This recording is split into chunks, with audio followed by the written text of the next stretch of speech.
شاید ویسا کیا ہوگا۔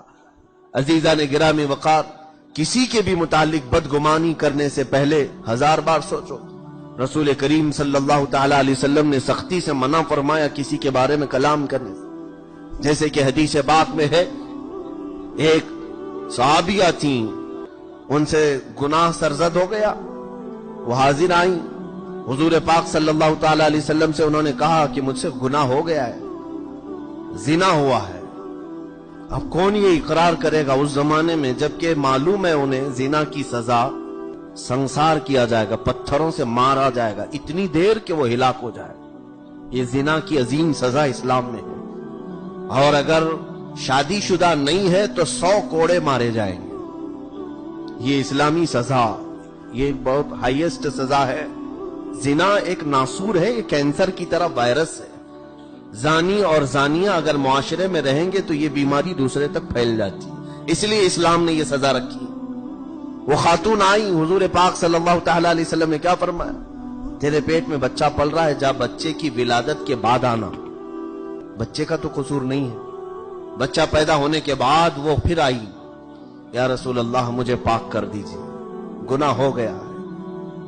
حضور اکرم صلی اللہ علیہ وسلم نے فرمایا بچہ ابھی تیرا دودھ پیتا ہے، دودھ پینے کی مدت ختم ہونے کے بعد آ جا۔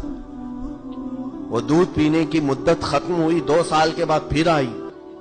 یہاں تو بچنے کے بہانے ڈھونڈے جاتے ہیں، اور وہ خاتون تھی، بارگاہ رسالت مآب صلی اللہ علیہ وسلم میں آ کر کہتی ہیں مجھے پاک کر دیں، اس لیے کہ انہیں معلوم تھا یہاں جو دی جا رہی ہے سزا لے لو، پھر قیامت کی سزا تو بہت بھیانک ہے، وہ تو برداشت سے بھی بہت زیادہ ہے۔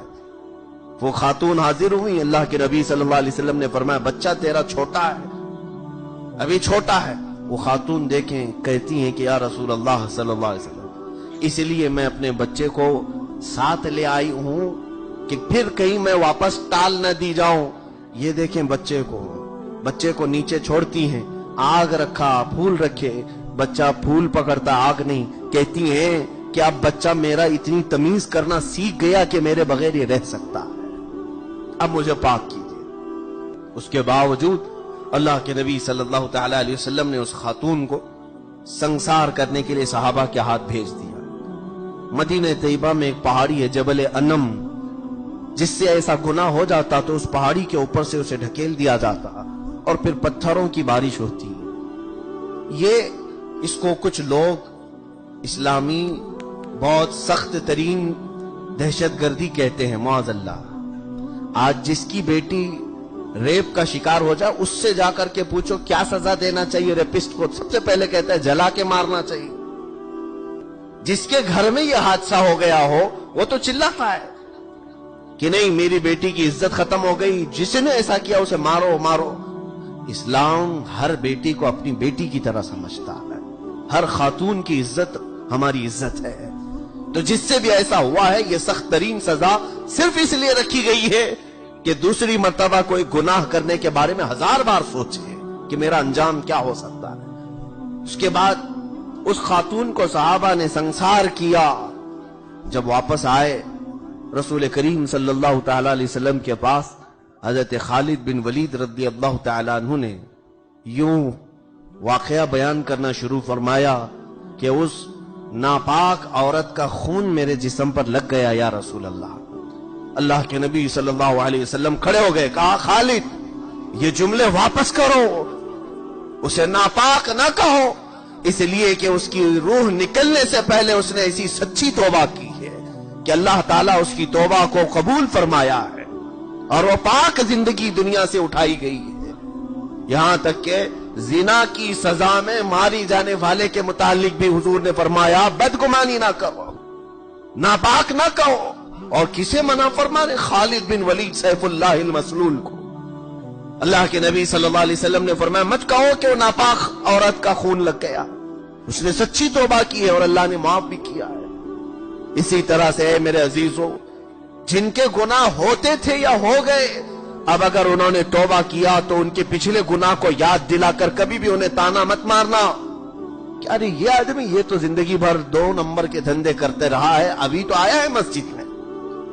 اس طرح کا جملہ کہنے والے کے متعلق ائمہ اکرام فرماتے ہیں ان قریب اللہ تعالیٰ تجھے وہ سارے گناہوں میں مبتلا کر دے گا۔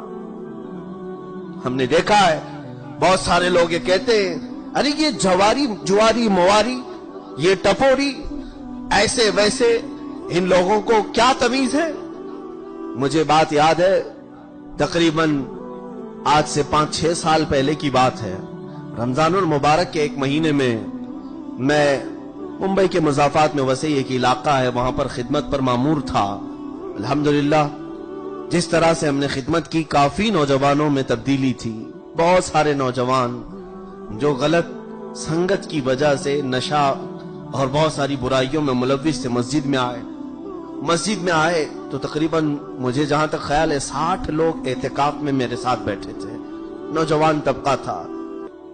اب یہ ہماری ایک طرف تھی، ایک طلب تھی، لیکن کچھ لوگوں کو میں نے یہ کہتے ہوئے سنا، میرے پاس آئے اور کہنے لگے کہ یہ نشہ خور گنڈے موالیوں کو آپ نے مسجد میں کہاں بٹھا دیا، مسجد ناپاک ہو جائے گی۔ معاذ اللہ رب العالمین۔ جن لوگوں نے بھی یہ کہا مجھے اس بات کا قلق ہوا، تکلیف ہوئی، یعنی تم یہ چاہتے ہو کہ جو گنڈا بن گیا، جو ٹپوری بن گیا، اسی حالت میں وہ مر جائے، کبھی وہ باز نہ آئے؟ تم یہ چاہتے ہو کہ شرابی ہمیشہ شراب میں ہی مر جائے، کوشش بھی نہیں کرو گے کہ وہ پاک ہو جائے؟